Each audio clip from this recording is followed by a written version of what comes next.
Sir मेरा question है कि जब हम फार्मेसी पर या तो फार्मासिस्ट काम करते हैं अपनी कैटेगरी के साथ, तो एज पर माय नॉलेज एक फार्मेसी पे एक ही कैटेगरी जो है वो एक ही लाइसेंस यूज होता है। तो जो फार्मासिस्ट काम कर रहा होता है वो शिफ्ट्स पे काम कर रहा होता है। मॉर्निंग में कोई और फार्मासिस्ट आएगा, इवनिंग में कोई और आ जाएगा, और अगर नाइट है तो नाइट में कोई और आ जाएगा। तो अगर इवनिंग में या नाइट में कोई मिसकंडक्ट होता है तो उसका और उस पे जो है वो एक्शन भी लिया जाता है।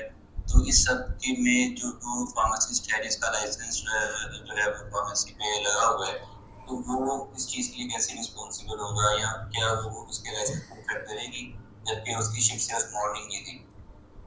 जी, बहुत अच्छा आपका सवाल है। और यही आपने देखा होगा कि थ्रू आउट पाकिस्तान ये है कि एक लाइसेंस होता है, उसके ऊपर एक प्रॉपराइटर होता है और साथ एक फार्मासिस्ट होता है। और जो अच्छी फ्रेंचाइज फार्मेसीज़ हैं या जिनकी मुख्तलिफ ब्रांचेज़ हैं, आपने देखा होगा कि वो थ्रू आउट अगर उनकी 24 घंटे भी फार्मेसी है या रात 2 बजे तक भी है, तो मॉर्निंग में अलग फार्मासिस्ट है और इवनिंग में अलग फार्मासिस्ट है। इस तरह से वो अपनी जो वर्किंग आवर्स हैं उसको कवर करते हैं। अब जब भी कोई इंस्पेक्शन या रेड कंडक्ट होता है और उस रेड के अंदर कोई चीज़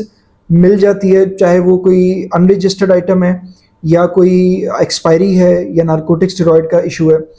तो उसमें ये देखा जाता है कि ये किसके एंड पे गलती है। अगर वो प्रॉपराइटर या उस ड्यूटी फार्मासिस्ट की गलती है तो जाहिर बात है उसका नाम जो है वो फॉर्म 5 यानी चालान के ऊपर लिखा जाएगा। ठीक है, इसी तरह से रजिस्टर्स को चेक किया जाएगा और देखा जाएगा कि कब कौन सी मेडिसिन का इन्फ्लक्स हुआ है, किस टाइम पे हुआ है एक प्रेमिसेस के अंदर, उस टाइम पे कौन सा फार्मासिस्ट ऑन ड्यूटी था, या अगर वो सेल के अंदर कोई इलीगैलिटी आ रही है तो ये देखा जाएगा किस टाइम पे कौन सा फार्मासिस्ट था वहाँ पे मौजूद। तो in the course of investigation, क्योंकि एक जो ड्रग इंस्पेक्टर है वो अपने केस का तफ्तीशी अफसर होता है, यानी आईओ इन्वेस्टिगेशन ऑफिसर, उसने ये चीज़ें इस्टेब्लिश करनी होती है कि जब भी कोई ऑफेंस हुआ मौके पे कौन मौजूद था फिजिकली, और पीछे से ये जो है जो सारी चीज़ हो रही है इसको कौन देख रहा है। और कई बार ये देखा गया है